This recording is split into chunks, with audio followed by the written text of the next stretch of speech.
Hello, I'm Nick Wilson, a concerned American citizen, and I am going to read you an article published on the National Library of Medicine government website. It is titled, Beyond the HIPAA Privacy Rule, Enhancing Privacy, Improving Health Through Research. The Health Insurance Portability and Accountability Act, HIPAA, was passed on August 21st, 1996, with the dual goals of making healthcare delivery more efficient and increasing the number of Americans with health insurance coverage. These objectives were pursued through three main provisions of the Act. 1. The portability provisions. 2. The tax provisions. And 3. The administrative simplification provisions. The focus of this report, the HIPAA privacy rule, was promulgated under the third provision.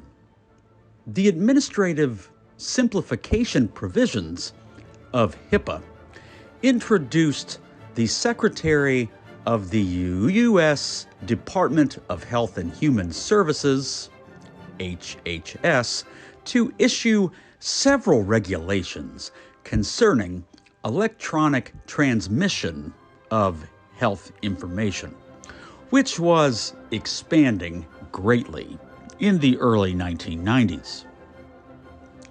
The primary purpose of these provisions was to standardize the use of electronic health information, but Congress also recognized that advances in electronic technology could endanger the privacy of health information.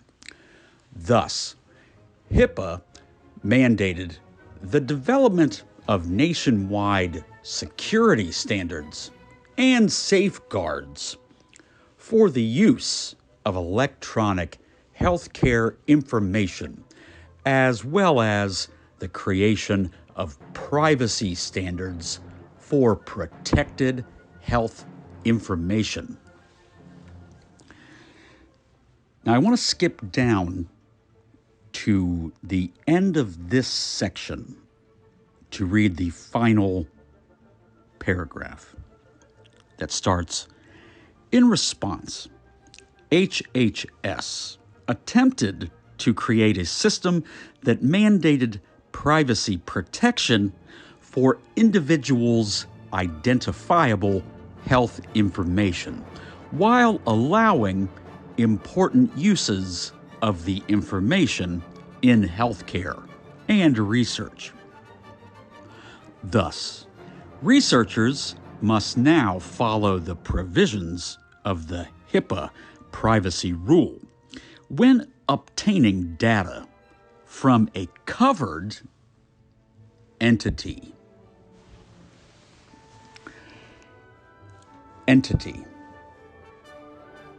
You are an entity, not a human, not a person, not an animal,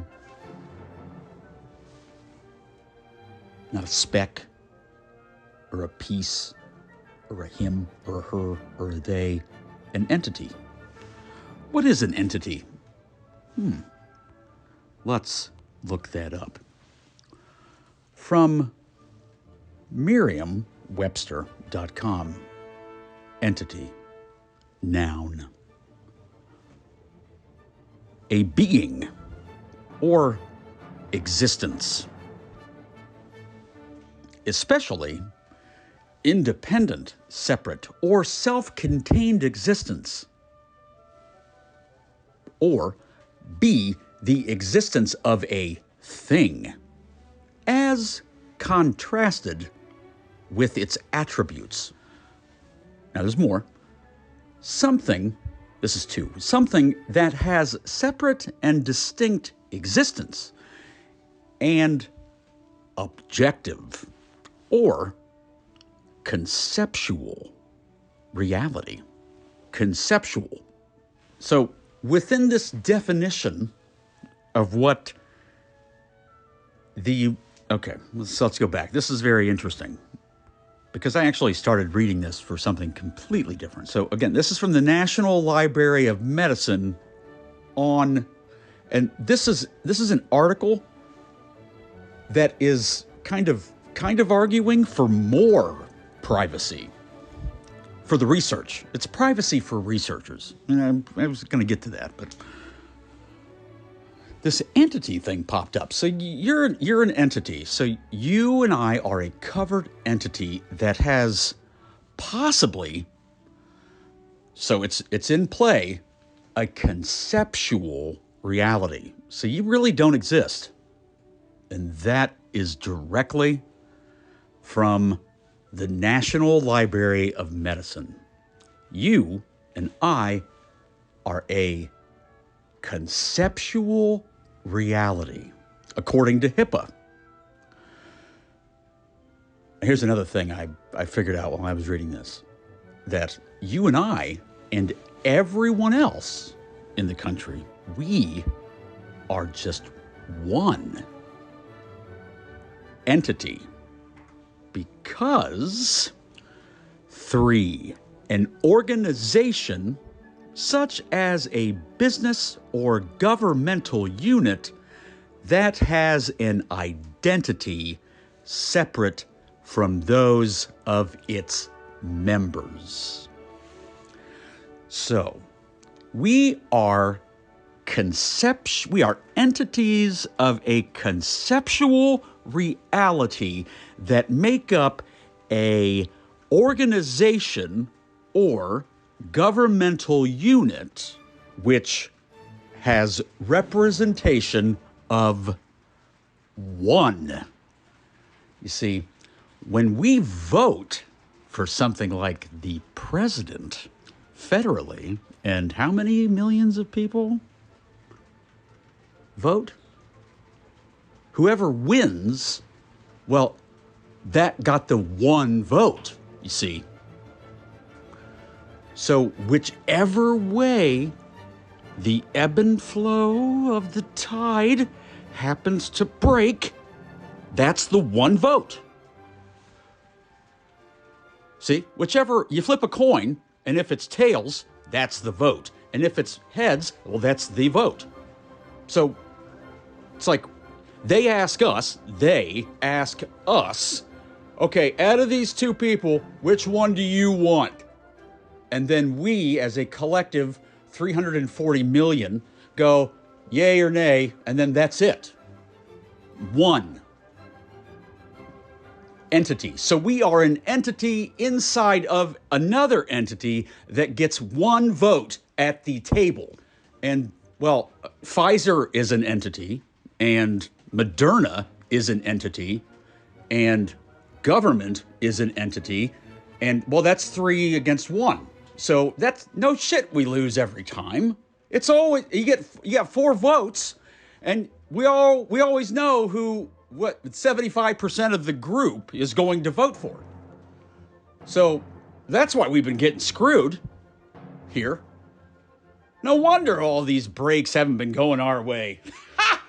We can't sue those people for giving us SV40 and all these vaccines. Oh, yeah, well, let's take a vote on it. Oh, guess what? It's 3-1 again. Oh, can't do it. Better go. Gosh, man. What if we become woke enough, though, can't 1 equal 5? Oh, no. Okay, government says no. They all say no. You want to take a vote on it? Oh, it's 3-1 again. Shit. Why do we always lose?